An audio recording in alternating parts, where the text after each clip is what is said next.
Okay, folks, here we are. At the time of this recording, we're about a week out from a partial solar eclipse in Taurus. So what I want to do here today is I want to get us all familiar with eclipses, how to interpret them in a chart, both on a little bit personal, but we're going to be talking a lot mundane astrology here today. As I started to prepare this webinar, which I initially shared it with a couple local astrology groups, but I figured why not put it out into the world here on this platform today.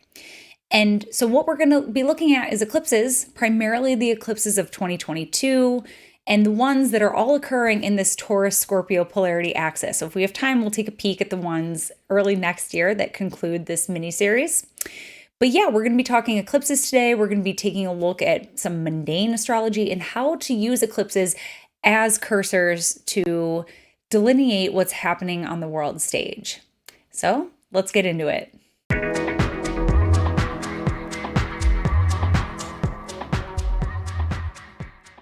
So the title of today's presentation is The Exciting Eclipses of 2022. This is sort of meta in its title name because all eclipses are exciting. So if we're going to be talking about eclipses, we have to cover the lunar nodes because the lunar nodes are the points in the chart and the points in our solar system, and they are points, they are not bodies, that indicate where the eclipses will occur. The nodes are points in space where the path of the sun, the ecliptic, and the path of the moon intersect from our geocentric point of view. And the nodes are what distinguish a regular lunation, a new or full moon, from an eclipse. Because an eclipse is basically when you have the sun and the moon in alignment in a closer proximity with the lunar nodes. So an eclipse may occur when we have a lunation like that within 18 degrees of either node. It's not always going to happen when they're within 18 degrees, depending on how close the moon is to the earth and whatnot, depending on what time of year too. But an eclipse may occur within 18 degrees of the nodes. In fact, eclipse season is going to begin when the sun reaches 18 degrees, applying to either node and separating. So, and the nodes are where eclipses can occur. Both of these celestial planes, I know it looks a lot larger based on this diagram, but these two celestial pathways are actually only separated by a 5-degree difference. So were it not for this 5-degree difference, we would have eclipses at every lunation. And while we might think that that would be cool visually, we know as astrologers that that would definitely not be cool, as we will see. But eclipses are divine alignments. Consider how rare and perfect this alignment is. Here, visually, we are beholding a solar eclipse. This is an annular eclipse where we see the ring around the obscured moon. This is also known as a coronal eclipse, interestingly enough, because corona actually means crown.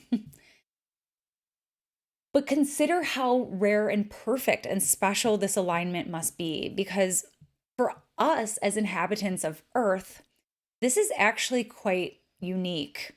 It's quite rare to have our one satellite as large in terms of our geocentric point of view as the sun.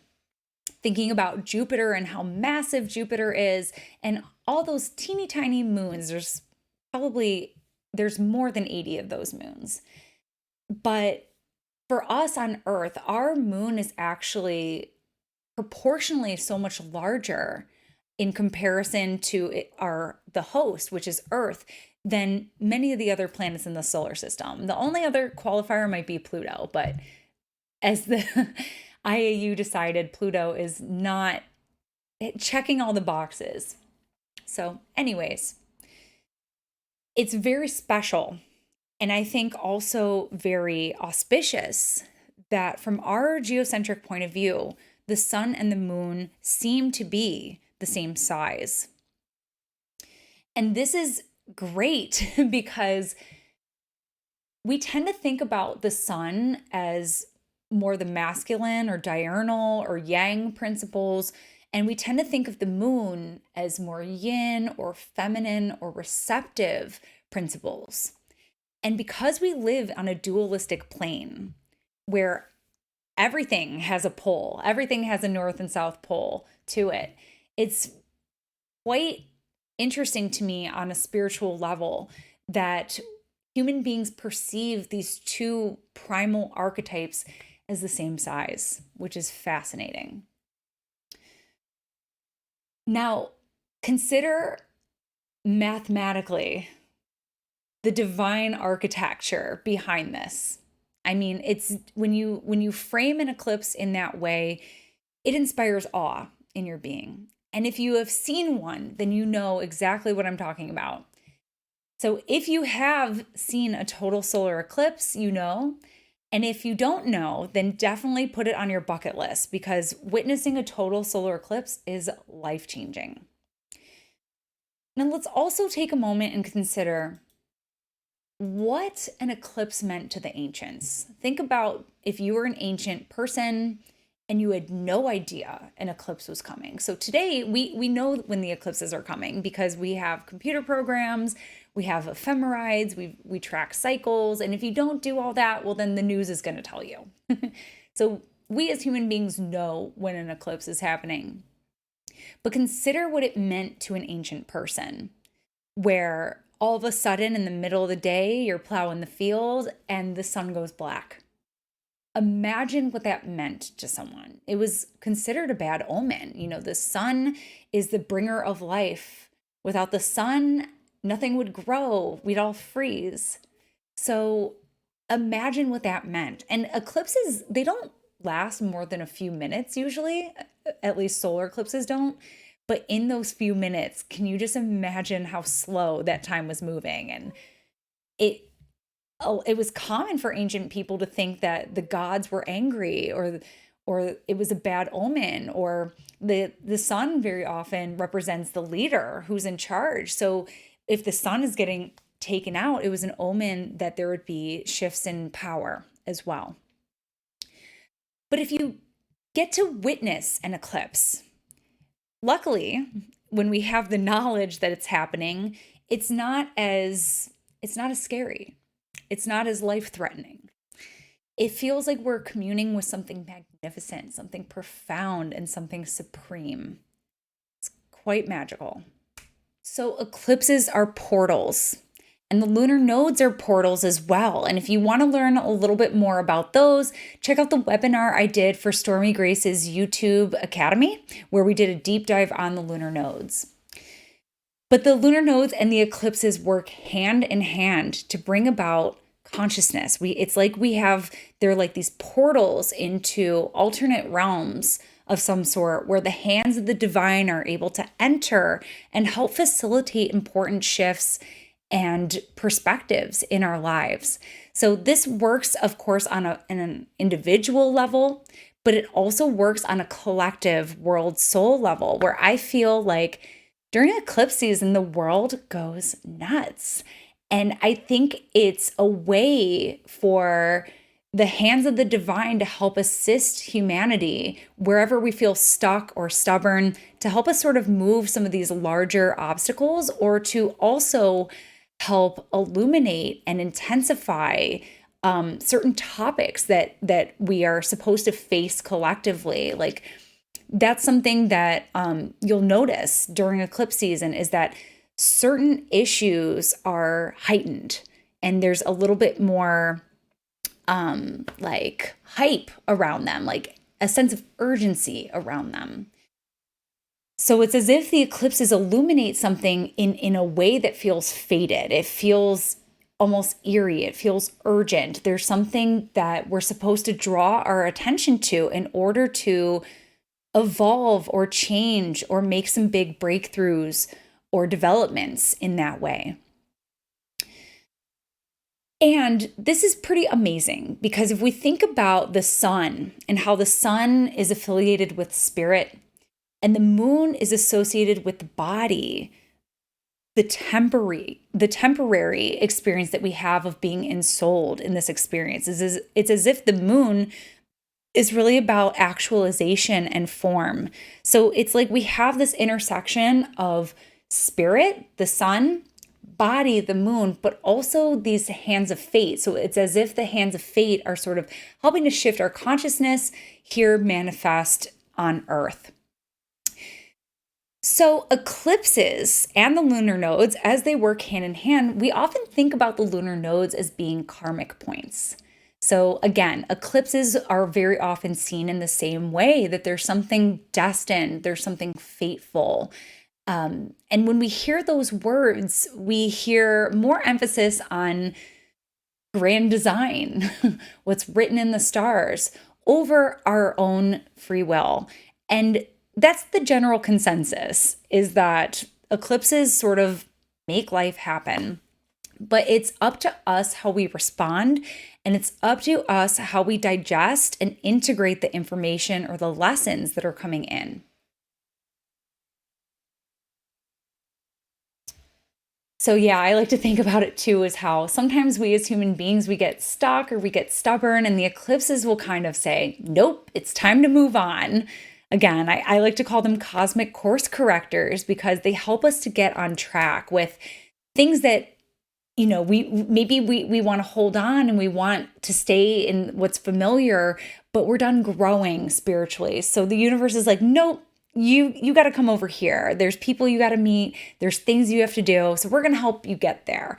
So you'll notice that after eclipse season, the world tends to look a little bit different. Life looks a little different, because people are moving on and making bigger and different decisions for themselves. So the lunar nodes are important cursors to be looking for in a transit chart, because the nodes are going to spend 18 months in each polarity. So right now, the lunar nodes are occupying the signs of Taurus and Scorpio, and the lunar nodes are going to transit through those signs in about 18 months. So therefore, the eclipses are going to, give or take, fall within those polarities. Sometimes at the beginning of a series, you'll see part of the eclipse series in one polarity, and the other is sort of like wrapping up and one is beginning. And same thing as it ends, obviously.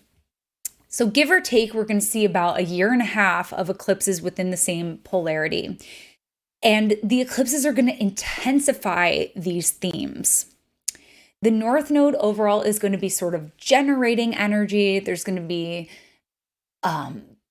like new lessons coming in, new developments coming in. There's going to be a desire to develop that side in a big way. The South Node is going to highlight where there's a degree of overdoing, and there's going to be a certain element of undoing. So there's something that we're getting rid of. There's something that we're flushing out with the South Node. There's something that must be purified or eliminated there. But overall, I find that the lunar nodes just generally tend to intensify. So we can break down the differences between the North or South node. Sometimes they apply, but overall, there's just going to be this general intensification of these themes in the collective or within your birth chart, wherever those fall house-wise. So here I have just a couple images to paint the juxtaposition and the differences between the Taurus-Scorpio polarity.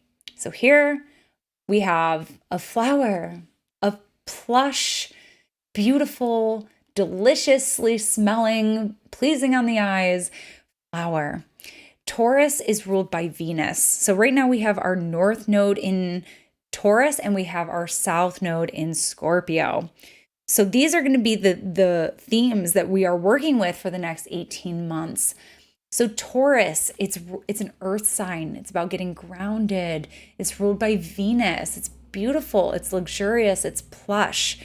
Taurus is a sign that really wants us to find a good pace that works for us, something that's sustainable and enjoyable, and we can keep it up. And yeah, ruled by Venus, there's going to be themes of beauty and delight and yeah, like finding a comfortable rhythm for ourselves and being able to create the space for enjoyment in our lives. On the flip, we have the South Node in Scorpio. We know that Scorpio is also an intense sign, and Scorpio rules sort of like the shadows, what's hidden, what isn't really expressed. Like Scorpio is a sign that tends to be mysterious and withhold and sort of evoke energetically. It's a very psychic sign. It's a very private sign. And it's ruled by Mars. And Mars is the opposite of Venus, where Venus wants to relate and connect and find common ground. Mars wants to find things to get upset about. And so that's something that we might see with the South Node in Scorpio is like, and this is something millennials do because we have Pluto in Scorpio, is we are the what about is. We're like, well, what about that? What about that? And we are the generation that's quick to point out why everything is so bad for you and the conspiracy behind high fructose corn syrup. And Taurus is just like, can't we just have nice things? And the South Node in Scorpio is like, no, the planet is dying. So we're going to see this polarity really highlighted and emphasized here for the next year or so, since we're already sort of into eclipse season. But I think a lot of us, we're still in the pandemic, but we're coming out of the intensity of it, or so it seems. And many of us are just like, yeah, I just want to enjoy this slower paced lifestyle that I got accustomed to over the last couple years. And I just, life is precious. I really want to enjoy it, and I'm not going to be so hard on myself. And I'm just going to kick my feet up and drink this lemonade here. And Scorpio's like, sugar is bad for you. And, the economy's collapsing. And you know what I mean? I think we can all relate to that. And I think we all, to some degree, struggle between those two things, like wanting life to just be easy and simple and enjoyable, but then also being hyper aware of our carbon footprint and hyper aware of the impact of our choices. And so I think that both of these things are really important. And the eclipses will sort of help us land because, it's good to care. It's good to care about the world. It's good to be aware. But at a certain point, it can be detrimental to your well-being. So let's dive a little deeper into the polarity symbolism of Taurus-Scorpio. So some things that these two signs agree on is finances. We're going to see big financial themes with the eclipses in these signs. Again, Taurus is ruled by Venus. Venus rules money. And I think NFTs, by the way, are such a Uranus and Taurus thing. Because don't forget, we have Uranus in Taurus too. I think NFTs are just like this totally Uranus and Taurus sort of currency in a way. But anyhow, we have significant financial themes that have intensified greatly since the nodes ingressed in January into these signs, but also since that first Taurus eclipse that we had on November 19th, 2021. So that was the one. Then we had one more in Sag, and then now we are fully steeped in the Taurus-Scorpio polarity. So here some themes that we have: a widening wealth gap, inflation. And again, I'm in the United States, so I'm going to be kind of catering a little bit more to what I know, what's close to home for me. But I know this is everywhere. The wealth gap is a really big thing. Here we have inflation, and we don't even know all the effects of the Great Resignation yet. We've had millions of people quitting their jobs, either retiring early. I know that might be great for other people in my generation, millennials. I know a lot of us have been like waiting, like, when are we going to get promoted and stuff like that. So that could be something. But yeah, also just more people starting their own businesses. And also a lot of people are resigning so that they can go back to school. But we don't know. What are the effects of this going to be?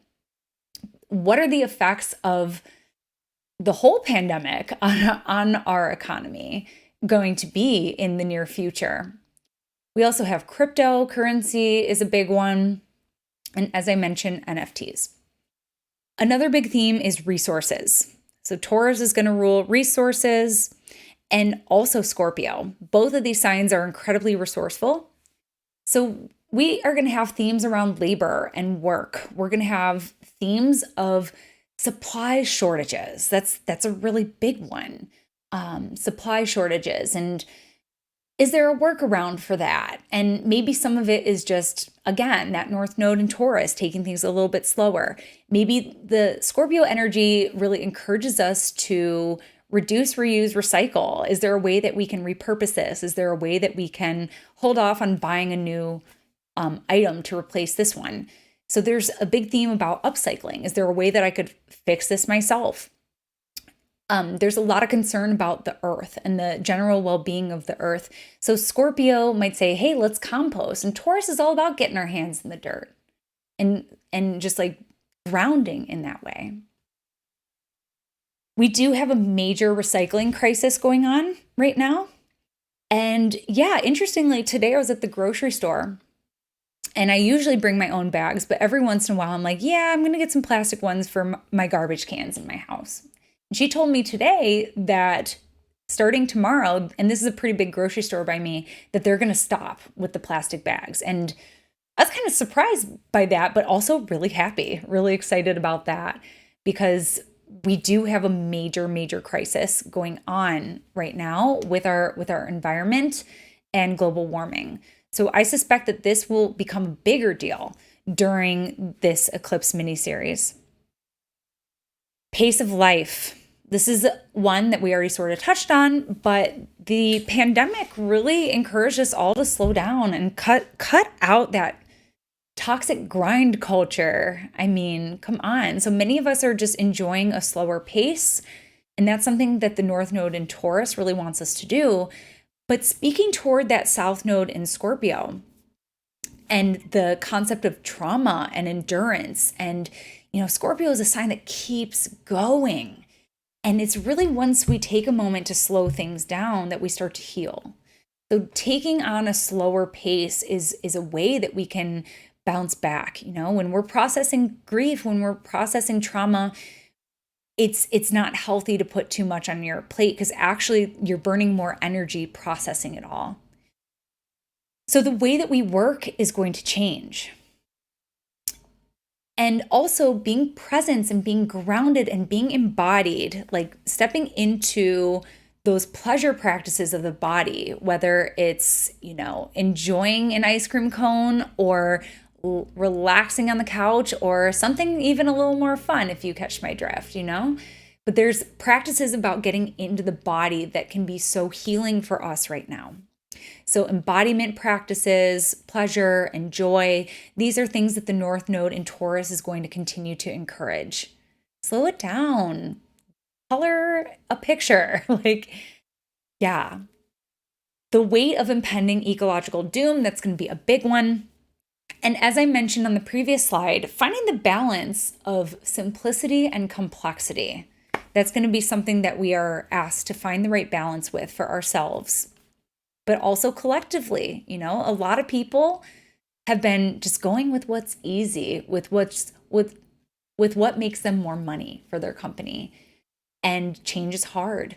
But it's time that we acknowledge that we're destroying our planet. So the South Node in Scorpio is going to highlight some really difficult truths for some people, but we have to face it. The other big layer, and some of you might have been detecting this in some of my language as I read through the previous bullet points, is the emphasis on the Saturn-Uranus square. So even though the Saturn-Uranus square made all three of its exact squares in 2021, and we think, oh, that aspect's done. No. That aspect is not done. In fact, come September of 2022, Saturn and Uranus reach within a half a degree, 30 minutes of a degree within a square. So they are very, very close. And because the Saturn-Uranus square is happening in Taurus and Aquarius, these eclipses are going to energize and activate the Saturn-Uranus square.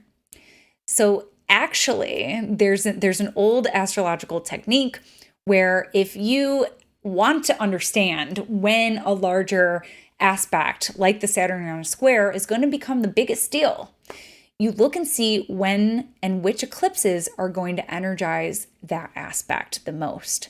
And so we didn't see any eclipses energizing the Saturn-Uranus square in 2021, but we do this year. So it's as if the Saturn-Uranus square is going to be a bigger deal this year.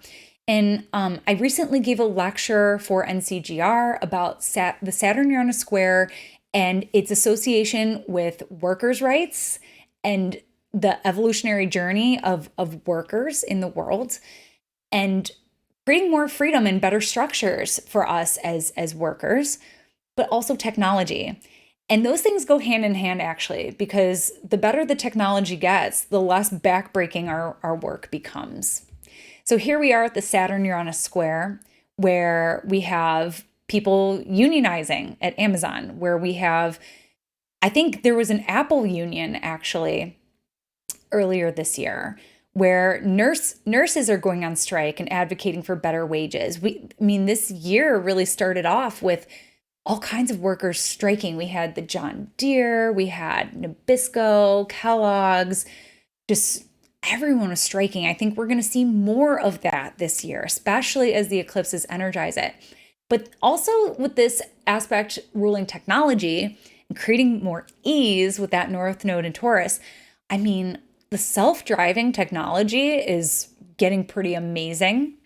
We're also advocating for shorter work weeks, better benefits, and at the same time, for me, it's kind of scary, but AI, that's becoming more and more intelligent and looking more and more probable. So I bet at the next conjunction that we have with Saturn and Uranus, and I want to say that's 2031, I want to say, but don't quote me, then that's probably going to be a regular thing. So a lot of times the things that we see presented at the Saturn-Uranus square, we'll see them start to be demonstrated and used with certain companies and in certain sectors of our society, but they will become commonplace at the conjunction. So take a look for that, because early 2030s, I think we can expect all cars to be self-driving, and a lot of AI, and a lot more of the stuff we're seeing now. So we'll see what that's going to do for us as workers. The other big work theme that's been going on is the right to continue working from home. So I know that there have been threats in larger companies to fire people who don't want to come back to the office because they need to justify all their big bad real estate, But yeah, a lot of people are like, no, I have a better work-life balance at home. I actually get more work done and can spend more time with my family. I am happier. I can go to appointments and see my therapist, et cetera, et cetera. So these are things that people want, and people are going to try to maintain those. And the other thing we saw is we've seen a raising of the minimum wage, and a lot of fast food companies are starting to raise rates, because what we need are livable wages, not minimum wages. Although the minimum wage did come in under a Saturn-Uranus aspect. So the other thing we're going to see here with the Saturn-Uranus square and the eclipses in fixed signs, the least changeable, the most steady, the most reliable, are lots and lots of changes. So that's really like a great demonstration of the point I was trying to make on the previous slides, is where we're really stuck, but we really need to change in order to evolve. Yeah, we're going to be getting that help right now. But are eclipses supercharged new and full moons, as some older astrology books suggest? Not exactly. Like, you don't want to be setting intentions in your new moon ritual on the eclipse. You don't necessarily want to be manifesting on a lunar eclipse either. In fact, the ancient astrologers and astromages and magicians advised against doing magic on eclipses. And here's why. because the sun and the moon are they are the life givers. They create and reflect the light that sustains us. They represent vitality, they represent life, they represent embodiment. And with these lights being eclipsed, like the sun turns black, the moon turns blood red and also black. Yeah, no, that was considered not ideal and actually even dangerous. And also at its best, I guess, like a waste of energy, because the eclipses have their own plan. The eclipses have their own agenda. So what's better for us to do during eclipse season is to set intentions, or to like not like aggressively manifesting them, but just setting the intention to receive, setting the intention to hear the message, setting the intention to be receptive in the best way to whatever arises, because this is an element of fate. And I know this is kind of uncomfortable for a lot of human beings to accept, but I mean, look at our life. Like there's a lot of things that are fated and decided for us. For example, the bodies we've incarnated into. So, yeah, I mean, the best thing to do for us then during eclipse season is to pray. Or a lot of cultures, specifically like Vedic practitioners of Vedic astrology, and in India, a lot of times it's recommended to chant mantras. So you can meditate, you can pray, you can rest. Rest is a really important one because we tend to actually lose some of our energy during eclipses. So instead, we want to be receptive and allow and pray that it's not too aggressive with us. Because that's the thing. I know eclipses have a reputation of being malefic and being disruptive. They are disruptive, but they're not always going to do so in a bad way. So traditionally, eclipses were perceived as malefic, destructive. They're really not about renewal, but they're about consciousness.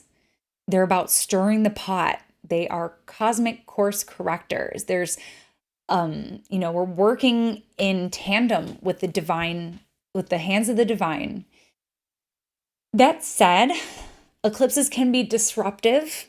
They certainly can be like really rough. I've seen them go both ways though. I've seen eclipses also bring in opportunities and get people unstuck and get people out of situations that are detrimental to them. I've seen eclipses present really amazing opportunities to people. So it's not always going to be malefic. Like we have to sort of broaden our concept of what eclipses are and what their role is in our lives. Essentially, I mean, I think humans, we like consistency, and change, especially when it's not on our own accord, is hard. So that's why we see them as disruptive. So while a total solar eclipse appears more powerful to the eye, to the observer, in astrology, all eclipses are powerful, no matter where they are taking place. What matters is the degree that is activated in your chart. So some people might say that a total solar eclipse in a chart, even to like a degree in your chart, might be even more stronger. And that could certainly be true. But what matters most is how tight that orb is to a planet in your chart. We want to use very tight orbs when we're working with eclipses, really no more than 3 degrees. And that I would only use that 3-degree orb when we're talking about maybe the sun or the moon in your chart, like a really important point.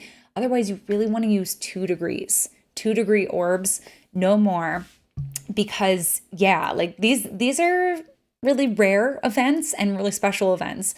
And yeah, no way are you going to use a 10-degree orb with an eclipse. Use very small orbs. You'll feel it in the house topics, but in order to make contact with that planet and have influence on the planet, we want to use a very tight orb with eclipses. So my point is that with a total solar eclipse, it's not always going to appear total unless you're in the path of totality relative to a location. But in a chart, it kind of doesn't matter. In a chart, a total solar eclipse to any degree is a total solar eclipse. So here's just to demonstrate what a path of totality looks like. So this is an eclipse coming up in 2024. I live here in Cleveland, and that's why I'm showing you this one, because this is the path of maximum visibility here with the green, but along this middle line, this is peak totality, and this is peak duration here.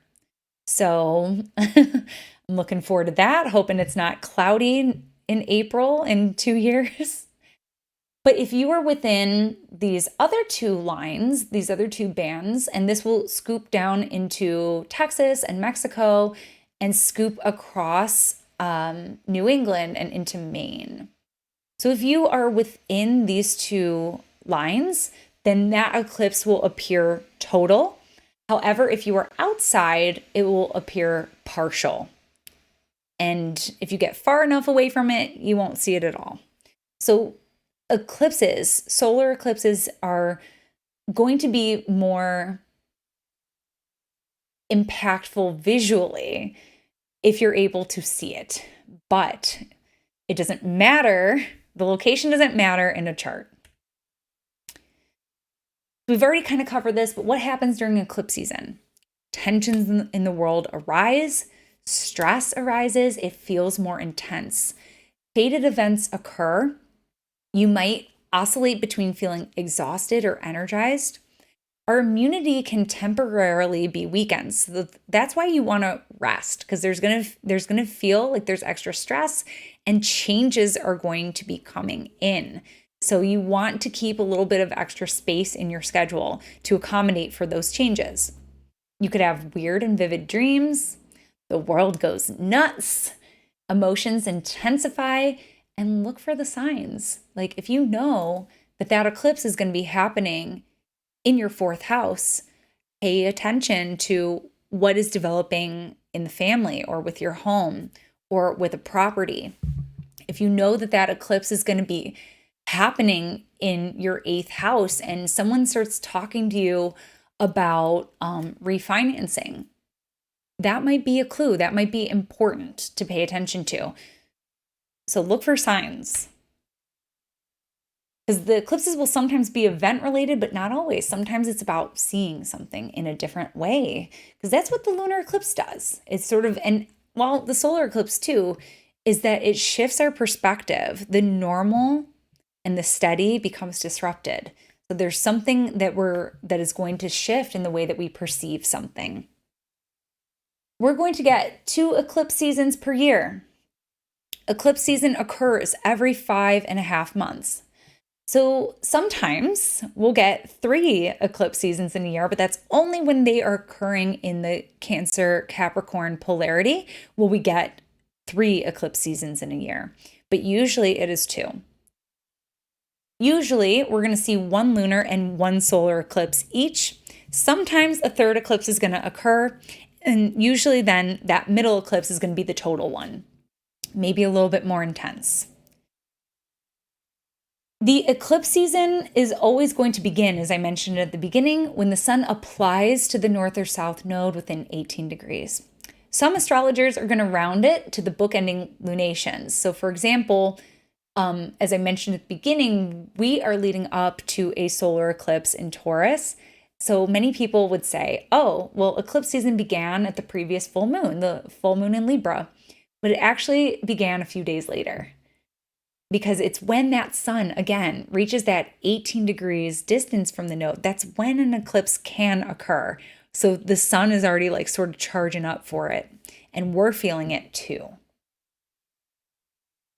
So how do we interpret eclipses? Well, you want to look at the polarity of the signs, which we already did with Taurus and Scorpio. And if you're interpreting them for a birth chart, you would also want to consider the polarity of houses where they are occurring in. This polarity is going to become a collective theme for 18 plus months. There's going to be huge realizations at the end. So at the beginning, there's just like new information. A lot of things are changing. Really going to be when that series is wrapping up, that last eclipse where you're going to go, oh my God, I see it now. Like this last eclipse series in Gemini Sagittarius, the whole time I was like, oh, This is happening in my 6th and my 12th house. Probably not the biggest of deal. There was the chiropractor visit and this and that. And then I got to the end of it and I was like, oh my God, that was huge. So much happened in that polarity and so much changed. And yeah, I look at these things so much differently now. So it's usually at the end that we're able to sort of put it all together in a very big way. But yeah, you want to look at where this polarity falls in your chart, because if it's happening in an angular house, you're going to see it. It's going to be a much bigger deal. If it's in a cadent house, as I just previously mentioned, the 6th and the 12th, the 3rd and the 9th, gosh, it might not be as obvious for a while. So yeah, angular houses are going to be a bigger deal. And life is going to get very interesting. So all the fixed signs rising, this is your time. Also, you want to interpret the degree. We already talked about orbs and how we want to use tight orbs, but you want to check, is this eclipse aspecting a planet or point in my chart that I should watch out for? And then you might also look at, if it's your Jupiter, which houses are ruled by Sagittarius and Pisces. That should give you a little bit more of a clue. If the eclipses are hitting many of your degrees, this is a big period of change. So as we mentioned, we have 2 eclipse seasons. We're in one right now. We're going to look at those charts. But if 10 degrees Taurus and 25 degrees Scorpio are hitting important points in your chart, then you know that this eclipse season is going to be a big one for you. If not, you'll still feel it in those different houses in your chart. You'll still feel it, but it won't be as impactful in terms of what changes in your life. If we're going to use an eclipse chart to forecast mundane trends, which we're about to do, you always want to cast it for the nation's capital. And this is a really great way to get some insights of what's developing in a country, especially when a country has multiple birth charts. Like here in the United States, most astrologers use the Sibley chart. It's a chart that works really well. But if you're a fan of electional astrology, then you know there's multiple charts for a wedding. There's multiple charts for buying a house. So it's like, well, which one do we use? And there's a lot of charts for different nations. We are going to look at some charts for Russia and Ukraine today. There are many different charts that astrologers can use for those countries.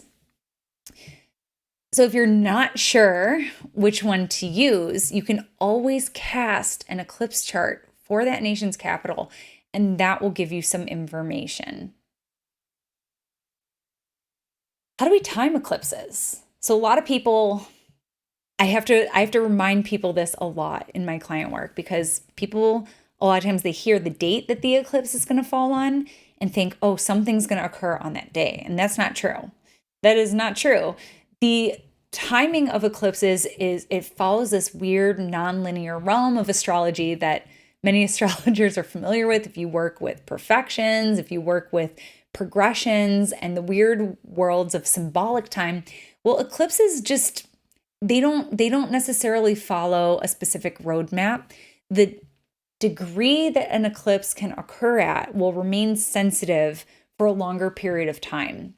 And that eclipse degree can get activated by tiny transits, like, for example, Mars or the sun or the node crossing over those degrees will activate the eclipse in a very big way. And so if there isn't a significant development the week of the eclipse, you might get one later. They remain sensitive for typically 6 months for solar eclipses, 6 months to a year. The theory is that the degrees remain sensitive for longer if it's a total solar eclipse, for example. For lunar eclipses, the window of sensitivity is really 3 weeks leading up and 3 weeks after. So that's really the primary window for lunar eclipses. Solar eclipses are going to be much more impactful. Lunar eclipses tend to deal much more with perspective, although they can be event related. And yeah, solar eclipses are usually bringing about tangible change, like change that you could point to. So yeah, very often, if there is going to be an event that occurs in eclipse season, it's going to happen in eclipse season. But anyways, those degrees can remain sensitive even before eclipse season and after. So let's look at some charts. Okay, so this is our first eclipse of 2022, not the first in the series. Remember, we had one before. We had the one at 27 degrees Taurus that was conjunct Algol. That was not the most fun eclipse for a lot of people I've talked to, but that's a lot due to the nature of Algol, the star. It's a very layered and complex star.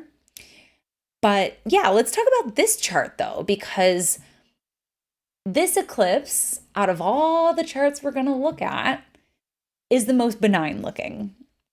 So we've got this lovely, like I wish this wasn't an eclipse chart, because this would be fun for talisman making. And I mean, you could get it in a few days before, don't get me wrong.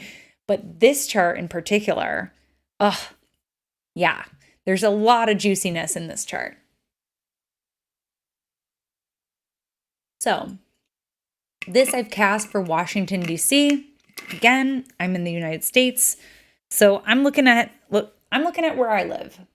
If you live somewhere else, you can take a lot of this information and you can apply it to your nation's capital and get a little bit of information there. But the relative formation configuration of the planets in relationship to one another will stay the same. So here we have a partial solar eclipse in Taurus, 10 degrees Taurus. This is happening in the 9th house. Here in the United States, we're having a lot of big themes with the 9th house, with our court system, with upholding Roe v. Wade. There is a lot of attempts to, some states have, it's very scary, have completely banned abortion or made it so that you can't get an abortion after 6 weeks of pregnancy, when most people find out they're pregnant at 6 weeks. I don't think a lot of lawmakers understand that, like the window of what you are considered to be pregnant is like right after your period. Like, I don't think a lot of people understand that. A lot of non-uterus having people in politics, if you ask me. But yeah, there's also the Don't Say Gay bills, where lawmakers are aggressively trying to make it so that people can't be openly gay or talk about their sexuality or talk about even having a partner. You know, it's getting really bad out there. There's a lot of laws targeted towards transgender kids and people, and it's getting really scary. It feels really antiquated right now. So there's a lot of focus here. We also just confirmed a new Supreme Court justice, our first female and African American judge on the Supreme Court, Ketanji Brown Jackson. And so, yeah, we do see a 9th house emphasis here. There's something here with Uranus, though, that appears to be a little disruptive. And again, we are ruled by Venus. So we're dealing with femininity. We're dealing with gender politics. We're dealing with sexuality and reproductive politics here.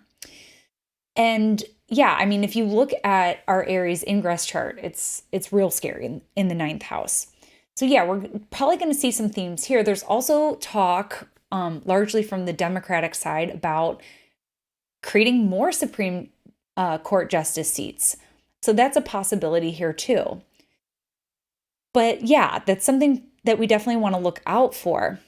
But the 9th house is also, it's not only judges, but it's also like foreign nations, although that is something else that appears in the 7th house, which is our allies and our open enemies. So yeah, the 7th house is also very active in this chart, and Venus happens to rule the eclipse. But what looks benign about this is the fact that Venus is in her exaltation, Jupiter is in its domicile, and they are just hyping each other up, embracing like long lost friends. Like it feels like too much of a good thing over here.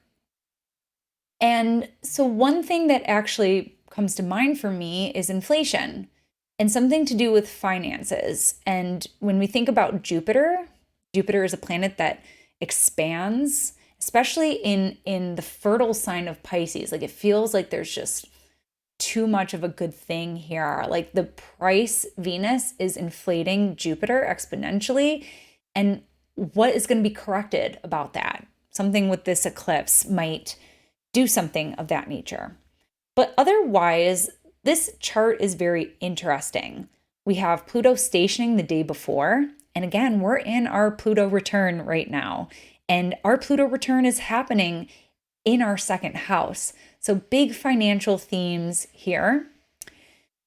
But what I love about this chart is the fact that every planet is well placed. Mercury is in its domicile in Gemini. The moon is exalted. Venus is exalted. Jupiter is in its domicile. Saturn is in its domicile. And Mars is in its triplicity. So what's not to love about this chart? The fact that it's an eclipse.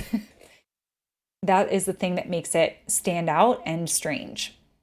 But of all the eclipse charts, this one does look the most benign because the ruler is good-natured, well-placed, and joined with Jupiter. So we'll see. Maybe we'll see some positive adjustments financially. We'll see. Let's see where this eclipse is occurring. So this eclipse is occurring, it's a partial eclipse, so it doesn't get total at any point on the globe, but the point where it is max, I think it reaches about 75%, is pretty much close to the South Pole. And Bill Meridian has a book on eclipses, and he mentions that when an eclipse occurs at either pole of the globe, that it tends to affect the whole world. So at the time of this recording, the conflict between Russia and Ukraine hasn't ceased. We keep waiting for it to, but we just found out that Putin thinks he's winning, and hoping that the United States will stop freezing him out financially from the rest of the world. So we'll see how this goes.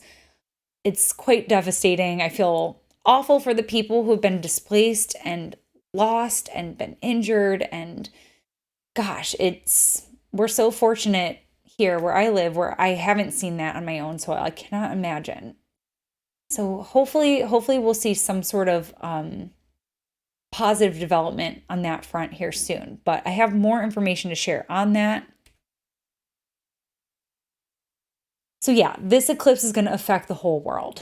So it's something that, thinking about finances, we'll see. So the next one in this series is going to be the total lunar eclipse on May 15th. This is going to be happening at 25 degrees Scorpio. So this is going to be our first eclipse in Scorpio. We've had 2 so far in Taurus. This will be the first one in Scorpio. This is going to be a south node eclipse. Okay, so what do we see about this chart? Again, the sun is in the 5th house of procreation. So yeah, I think we're definitely going to see more developments there.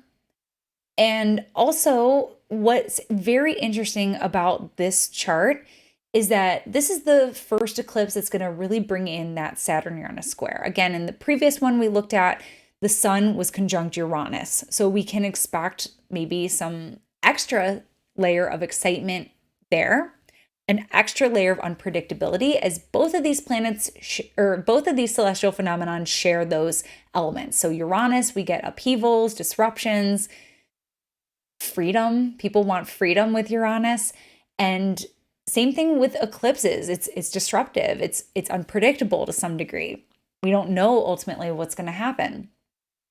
But here we do have this square to Saturn. And when I think about Saturn in Aquarius, and the relationship with Uranus and Taurus, I think about shifts in infrastructure, major shifts in infrastructure. I also think about consequences. And, we're thinking about consequences of our actions as a collective human race. What we're doing with the planet is not cool.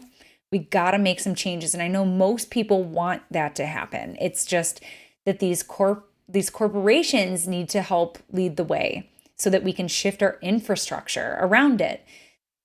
So yeah, Saturn in the second house, money, resources, the economy, that is going to be a big deal here with this eclipse. I also think of Saturn here as the norm, the rules, the regulations.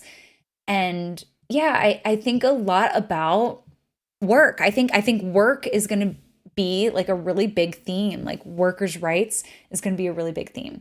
Now, this eclipse is going to be ruled by Mars. Mars is in Pisces here, conjunct Neptune now. Neptune rules oil. And this has been something that we have been talking a lot more. I think a lot of people are hoping that, we know that Russia is a big exporter of gas. And a lot of people are hoping that one of the silver linings of this conflict is that more companies will be willing to make that shift to electric or more sustainable sources of fuel or energy as a result of this.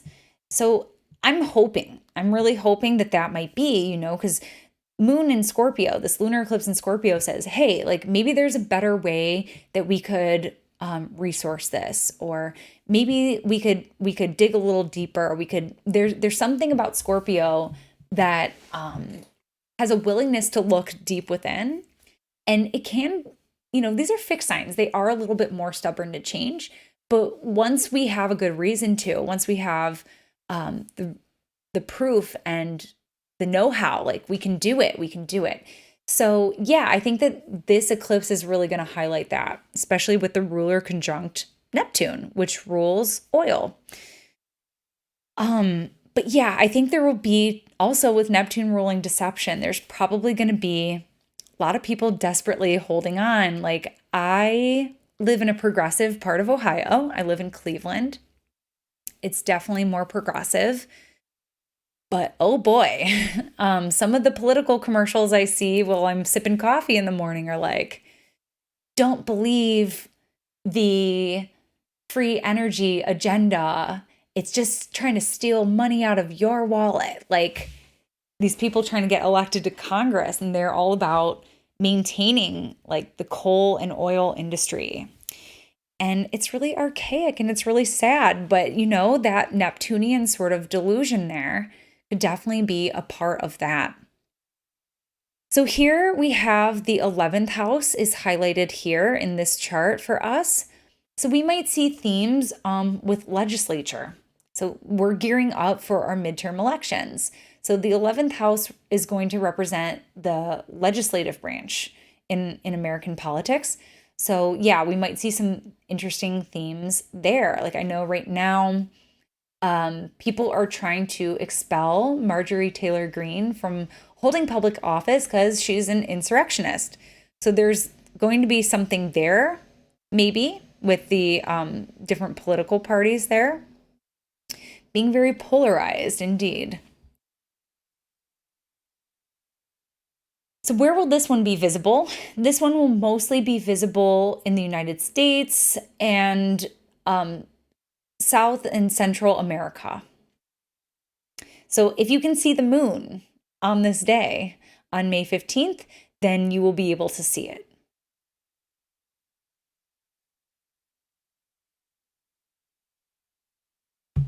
Okay. Now we're getting into next year's eclipse season. Or I'm sorry, the second eclipse season of the year. So our next eclipse season. These charts get a little bit more interesting. So we are going to have our first solar eclipse in Scorpio. This is going to be a partial eclipse. It's going to be happening at 2 degrees of Scorpio. And as you see, we're in a tight conjunction with Venus. Venus is also in Scorpio. This is a very different picture from the first chart I showed you, where Venus is exalted and very well placed and doing just fine. This is a Venus that is in detriment. This is a Venus that is not in the best shape, not only by sign, but also by proximity to the sun. So Venus is effectively also getting eclipsed because she is combust. Some astrologers would look at this as a Venus cazimi, but I don't tend to hold that degree-based cazimi view. I look at this more as a combustion. But either way you chop it up, this is a solar eclipse conjunct Venus in Scorpio in the second house of finances. Again, we're having our Pluto return in the second house, where wealth inequalities are really scary and not good for the future. You know, Bernie Sanders recently said that Americans are looking at two distinctively different pathways for the future, either oligarchy or unions. And it's already sort of one, but can we pull it the other way? And what else can be done here? You know, as a millennial, I'm nervous about saving for the future. Like, I know it's something a lot of people struggle to save anything, but we wonder, you know, is this going to collapse? Like, is there a different way that we could save or prepare for the future? Gosh, we don't know. Times are different now. So certainly significant themes here. The other interesting thing about this eclipse is that this is the day that Mars is going to station retrograde, or very close to it, actually. Mars is going to station retrograde a few days later. And this eclipse is ruled by a stationary Mars in Gemini. So Mars doesn't actually have essential dignity here. And furthermore, it's stopping to slow down. So it's as if we have to go backward. There's something that we have to pull back and reassess. You know, Mars deals with confrontation. Mars deals with, you know, conflicts. There's something here about Mars getting ready to retreat. So, you know, a lot can change between now and October, especially since I'm recording this before eclipse season. I think this upcoming eclipse season will help us to get a better gauge of what this picture is trying to tell us. But there's something about Mars retreating. And don't get scared. You know, if you're a resident of the United States and you're worrying about Mars's connotations with war and conflict, well, maybe the conflict is ceasing, because this is going to be happening everywhere. Everywhere on this day, on this solar eclipse, Mars will be stationing retrograde. So there's a retreat, there's a pull back of some kind.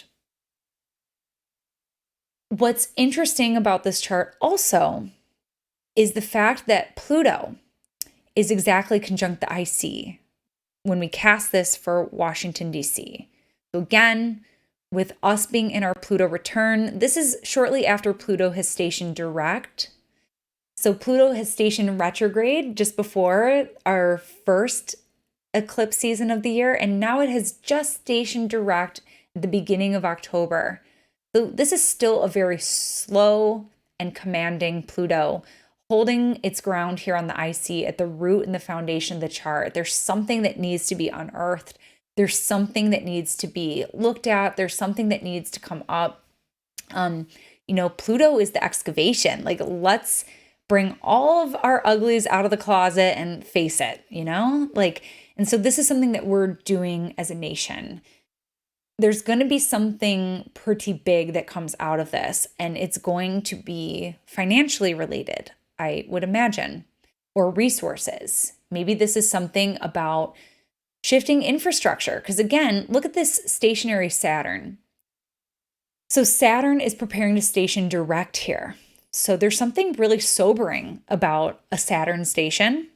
There's something that brings a lot of clarity. And it's the kind of clarity that you weren't necessarily hoping to receive, but it's necessary. So this eclipse is going to bring a lot of necessary truths to light. So we could think about it as finances. We could think about it as money. But more than anything, I think resources too. I really think resources in a way. Because, yeah, Saturn, infrastructure, I know that the United States has plans to put more electric car charging stations across the country. That could be something. Maybe this has to do with fair wages, especially with, let's see, Venus is ruling this chart. Venus rules the ascendant of this chart. So there's something about not feeling like things are fair, feeling like we have to work twice as hard to get the results we want. The other interesting thing about this chart is Mercury's tight conjunction with the ascendant. So yeah, that's going to be important too. Mercury deals with markets, Mercury deals with media, Mercury deals with how we do business, how we trade. So yeah, there could be something, especially with Mars in the 9th, about how we do business with another country to achieve certain resources. I also think it's important that Jupiter is on the world axis. Jupiter deals with judges, laws, morality, beliefs. There's something really strong about Jupiter spending a lot of time on that 0 degrees Aries. It's a cardinal point, it's a world axis.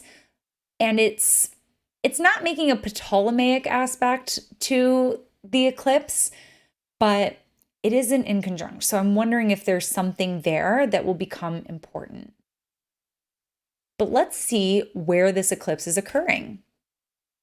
This is why I went down a rabbit hole of mundane techniques with eclipses here, is because of this. So this is a partial solar eclipse. It gets a little bit more visible than 75. I think it reaches about 80% visibility. And this is going to be happening right over Russia. So going back to Saturn and thinking about consequences, there's been a lot of accusations of, Putin should be held accountable for war crimes, just ruthlessly bombing another nation, a brother-sister nation at that. And as of this recording, we hear rumors that he has plans to go to Belarus next.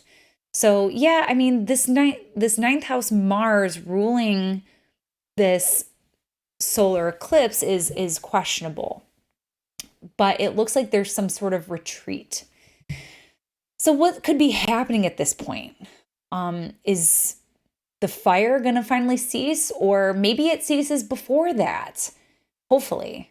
And this could be some sort of repercussions or pulling out. A lot of European nations are already making the move to find different resources, because Russia happens to be a big producer of wheat too. Like I know France is suffering from that. But yeah, so what's going to happen here? I think there's going to be a shift of loyalties in terms of where we source our resources. So where an eclipse is taking place is also really important. So we're going to see significant developments here centered around Russia, but echoing into nearby regions where perhaps they're doing business or trade. So let's see, this made me curious. Let's cast the eclipse chart for Moscow. Let's cast the eclipse chart for Kiev to see sort of what's going on. And what I found was interesting, because what we see here is when we cast it for Russia, we see that the midheaven is at 25 degrees Scorpio. Now, if you remember, that was the same eclipse degree from May 16th of 2022. So, or I'm sorry, 15th. So that was the same, I know, is it the 16th? Gosh, let's see. Now I have to know. 16th. Right the first time. So this is the same eclipse degree from the 16th, the one that squared Saturn. consequences. Also thinking about Saturn as boundaries. Saturn in Aquarius can maybe help redefine boundaries. We are in an air era now where we're going to see more movements of people. And living in sort of more technological digital age where we can work from home more easily, that seems really plausible to me. But I think we're also going to see shifts in boundaries and borders of nations. Even right now, on a state level, we are shifting the voting districts to sort of avoid what we know as gerrymandering. So we're doing our own sort of Saturn and Aquarius redistricting right now.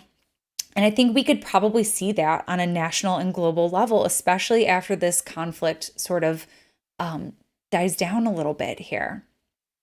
So we know that geographically, these two nations are next door neighbors, so we have the same ascendant here. But what's different is the midheaven. And we see for Ukraine that we don't see that activation there. But for both of them, this is an 11th house thing. So allies, neighbors, I mean, this could also be a sense of belonging in the world. Where do we feel welcome? And also, legislative branch.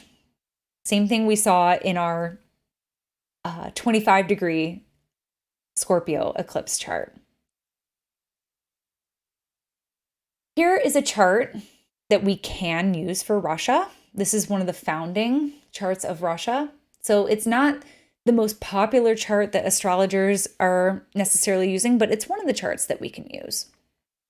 What's interesting about this chart is the degree of the ascendant, 28 degrees Scorpio. So this was activated by that very first eclipse in the series at 27 degrees Taurus.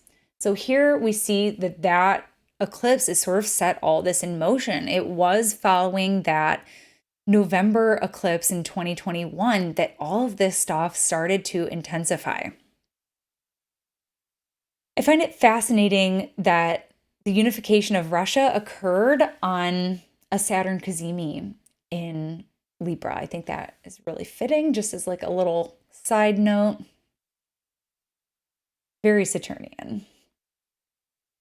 Another technique that you can use is looking at the chart of the leader. The chart of the leader can be sort of a stand-in for what's developing on the world stage for the nation, because if it's happening in their chart, then it's probably happening in the world, because that's, they're basically a representative, a steward of the nation, basically, in a lot of ways.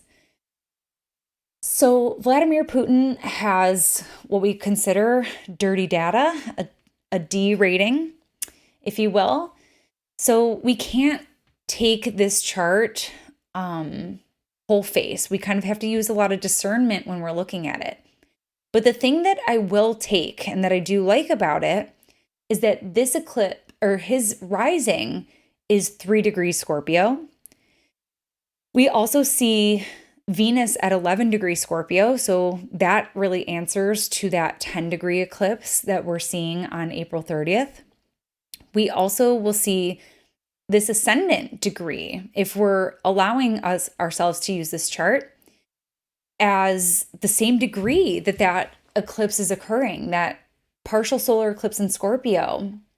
So that's going to affect him. That's going to affect the ascendant. And when we have an eclipse on the ascendant of someone's chart, that's going to do one of two things. That's either going to exalt them. We saw that with Donald Trump when he surprised us all and won the 2016 election. There was an eclipse on his ascendant, and it exalted him. Probably what helps too is that he has Regulus rising. That is a star that is incredibly fortunate and victorious, unfortunately for a lot of us. And the other option is that the eclipse can take him out. So I got to turn down these lights a little bit. So the other option is that an eclipse can take somebody out. So I'm wondering, with this eclipse happening on his ascendant and this eclipse occurring right over Russia, what is going to happen? Especially with that station from Saturn, are we going to see consequences? Are we going to see a shift in power. What are we looking at here? And looking at the chart, it can certainly give us a clue.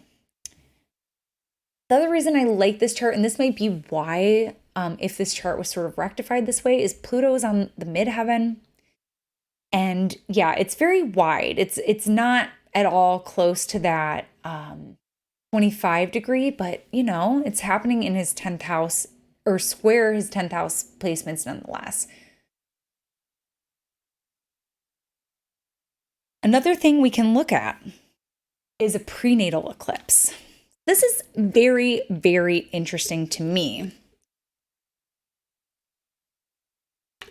Putin's prenatal eclipse. So even if his birth chart is wrong, even if we don't have the right time or date, like as long as it's within that time frame, we can use the prenatal solar eclipse. What's fascinating about this is that Putin was born, the prenatal eclipse for Vladimir Putin features the Sun conjunct Pluto, and Pluto is square Mars. We know that Mars-Pluto aspects are extremely volatile. We know that they are like a Molotov cocktail, very fitting, very disruptive, and also very conniving, and very plotting and vengeful.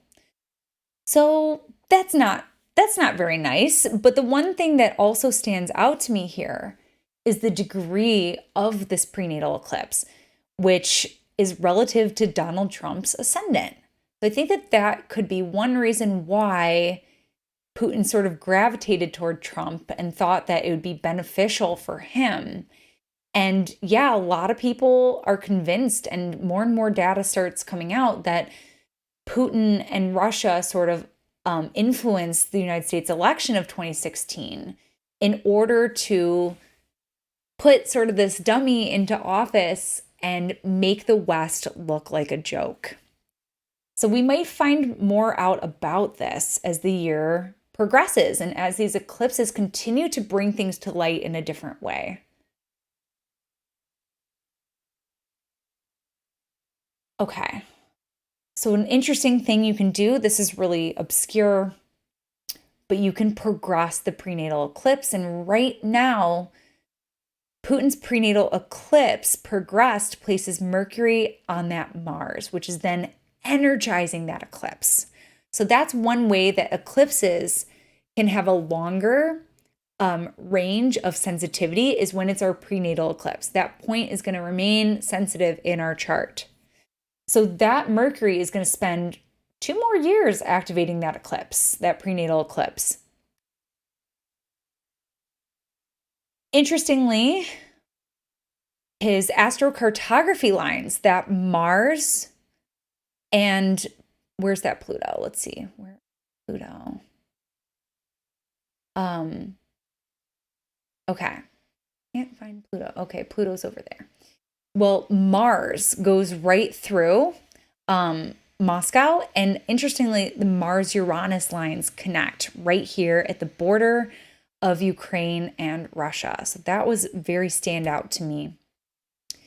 Let's take a look at Ukraine's birth chart. This is one of the charts that astrologers like to use. There's actually a second one that astrologers like to use.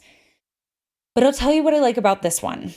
I like that Ukraine has a Gemini rising in this chart because there has been a lot of different nations have claimed Ukraine. I believe, let's see, Russia, Poland, and Turkey, I believe, have each sort of laid claim to this territory we know as Ukraine.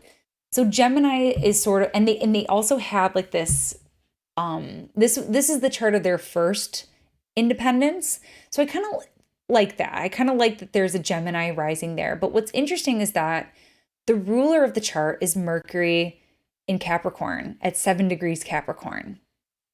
So if we go to the second chart that astrologers like to use, well, look at the ascendant, 8 degrees Capricorn. So I know Wade Caves and S.J. Anderson, they've done a lot of work lately that I've been paying attention to, and they have drawn some pretty impressive correlations to this degree for Ukraine. So 8 degrees Capricorn, that's a big one. So my point is that no matter which chart you use, you're gonna get it. But look at Ukraine's chart here. Here are some eclipse degree activations. So that 2-degree eclipse in 2-degree Scorpio is going to be squaring Ukraine's Aquarius sun and midheaven here.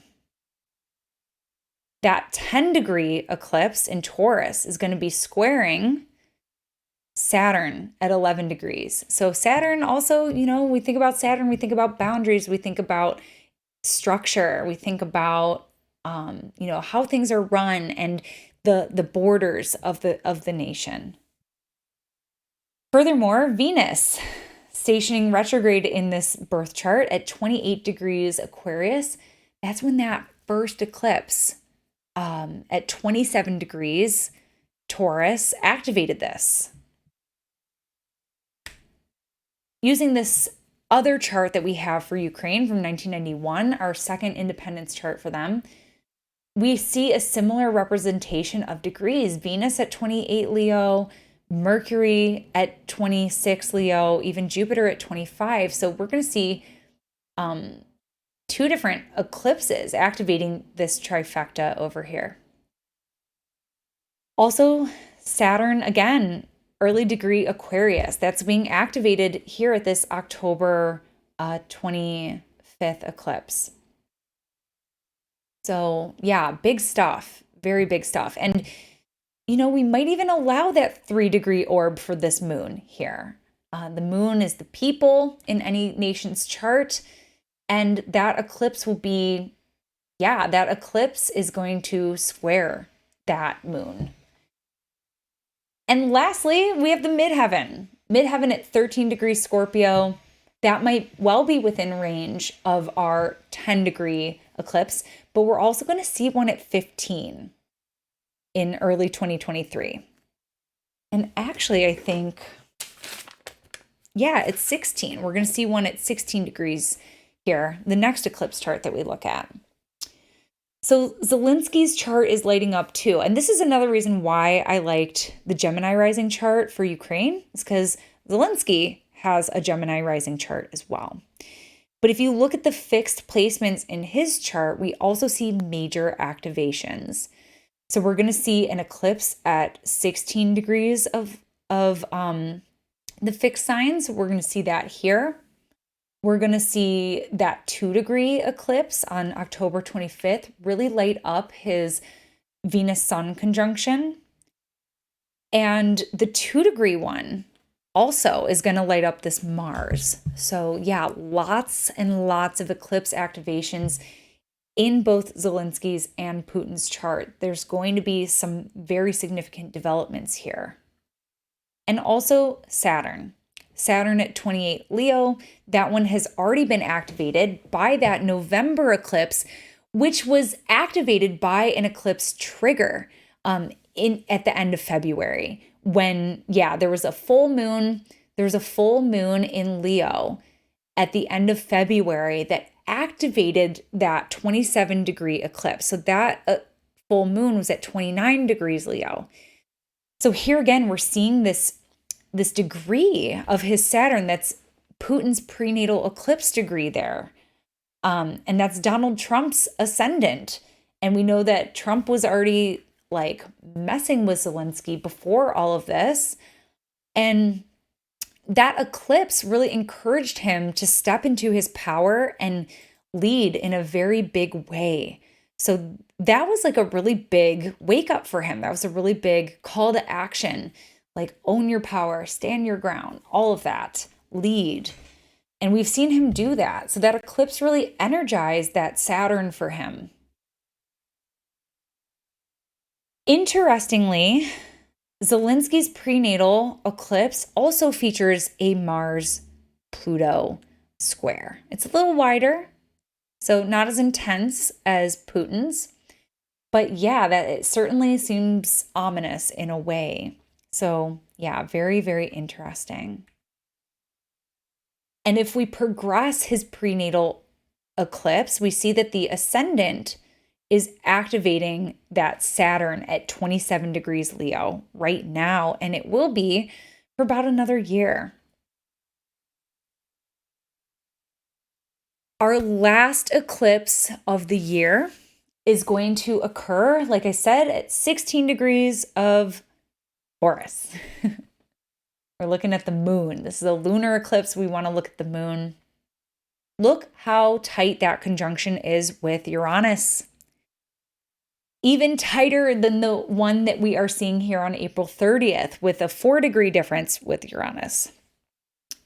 This is going to bring unexpected shifts. And look at this date.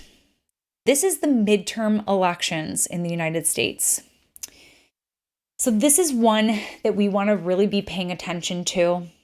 And I wish every politician had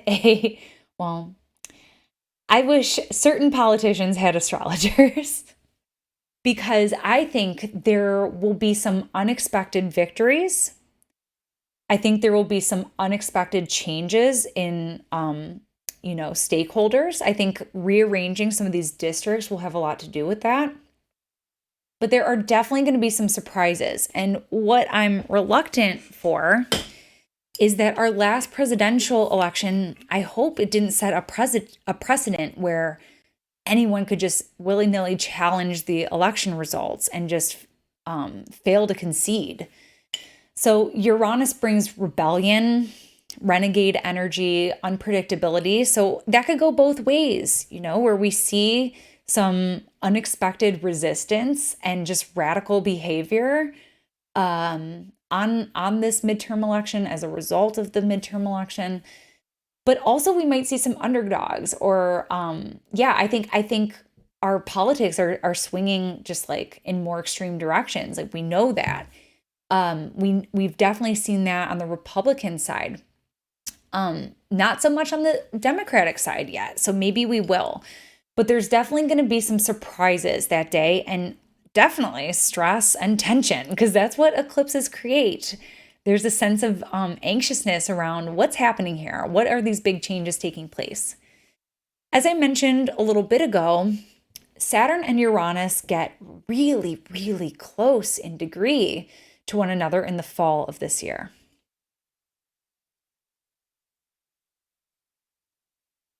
Look at Saturn.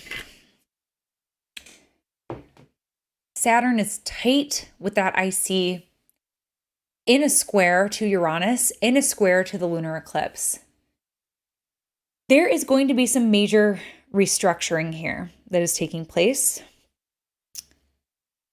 This eclipse highlights the 1st and the 7th house, us and them. There is a very dramatic schism in this country going on right now. I think this is really going to be polarizing based on this. Now, if you remember, the eclipse from October 25th, Mars was stationing.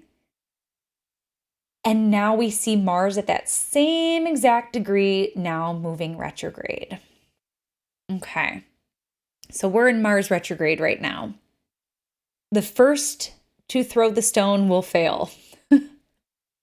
So let's see how this rolls because, Mars rules competitions. And this is sort of a competition. I mean, we shouldn't think of it that way, but it kind of is. Who's going to win? And Mars is retrograde. So there's definitely going to be an element of unexpectedness. Jupiter has re-entered Pisces at this time. So good news there, I think. So yeah, I think that this one, also the other layer to this is that Venus once again rules this eclipse, yet Venus is still in that same condition of detriment and combust. So there's something not as warm and fuzzy about this. And yeah, I mean, looking at the date and what is happening here on this date, not warm and fuzzy at all. Like Venus is down to play dirty right now. Venus in Scorpio ruling this eclipse might feel vengeful, might feel, like people are out to get them, So there's something not so warm and fuzzy about this. So this is definitely one of those eclipses that just Does not look nice to me at all. Sad to say. So where will this one be visible? This one will be visible in Russia and the United States. I'll just leave that there. Luckily, it's a lunar eclipse, so the window of impact is a little smaller. But the one thing I did want to say, speaking of eclipse triggers, is that, just backing up a little bit here, is that this eclipse at 25 degrees Scorpio, or I'm sorry, the one at 25 degrees Scorpio, that is going to actually energize the previous eclipse that we had at 27 degrees. So we're going to see a rehashing of themes here from November in a very, very big way in May. Fast forward to the other point I wanted to make about that is that this eclipse of 15 degrees Taurus is going to be repeated the following May. So let's take a look at that for 1 second. So early 2023, we start to shift the cycles. We're going to move into Aries and Libra. I don't want to focus on that right now. We'll get to that next time. But what I do want to look at is the last eclipse in the series. And this will be an activation. May 5th, 2023 will be an activation of that November 8th eclipse.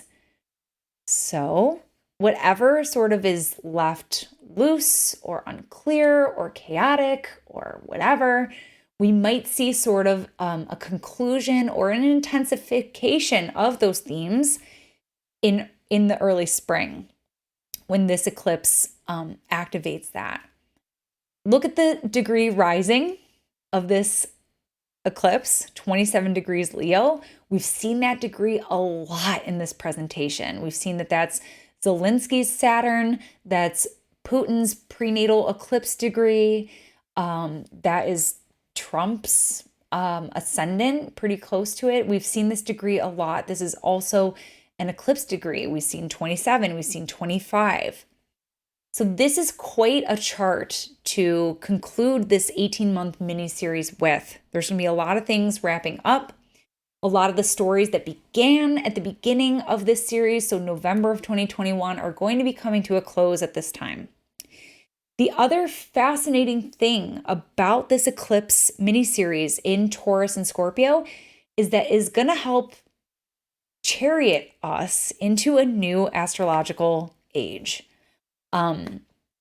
Maybe I said that wrong. It's not going to be like it's the age of Aquarius, but the astrological terrain is going to be a lot different by the time we get here.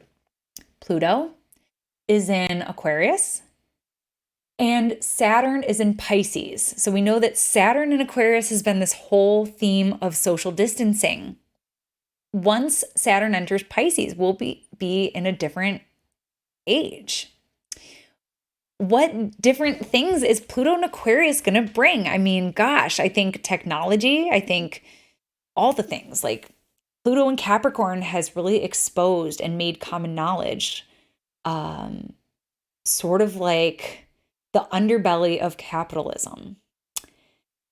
Pluto in Aquarius is going to do the same to technology and Big Brother watching us and the impact of technology on our social life and on our brains. Pluto is going to do that nasty work of uprooting all of that in Aquarius. But yeah, I mean, this eclipse series is going to take us to that new age, to that new chapter. So that's another important thing to get out of this eclipse series, is that it's going to bring us into a new, completely new theme. This eclipse also is now, it's opposite. It's opposite Uranus. So Uranus is still involved. We're seeing major upheavals. We're seeing big changes. I mean, this is going to be the peak of Uranus in Taurus, is when these eclipses are lighting it up. We're going to see a lot of big change in farming, in the way that we work with the land, and the way that we work with our resources. yeah, the way that we use resources, technologically speaking. I mean, even I was reading an article today about chargers and how Europe wants to make it a law that there's just like a universal charger. I mean, this is the stuff we might see. It sounds simple, it sounds basic, but it could be life-changing. One thing I don't love about this eclipse chart is that Mars is ruling the eclipse in its fall. But you know, this is kind of far away. I don't want to make sweeping predictions here, although it is interesting that it's happening in the 10th house. The 10th house does deal with leadership. I'll just plant a seed here that this is going to be when we're gearing up for the next election in 2024. I'll just say Kamala Harris's chart looks amazing. I think she has a good shot at becoming the next president. And there's a lot more I would like to say on that. But I'm gonna leave that there. We can talk about it some other time. But big focus on the 10th house, big focus on the executive branch, the president, and leadership there. So this is just a penumbral eclipse. It's not going to be as intense. So I had some other charts, but I think that we're just going to call it a wrap here. Actually, okay, just real quick. The charts for NATO are also getting lit up. So I'll just leave that there. And that is it for this presentation on eclipses along the Taurus-Scorpio axis. I hope they serve you in the highest. I hope they help move some places in life where we feel stubborn and we feel fixated so that we can reach a greater degree of comfort, so that we can live in greater harmony with the planet, and so that we can become the most resourceful that we can be.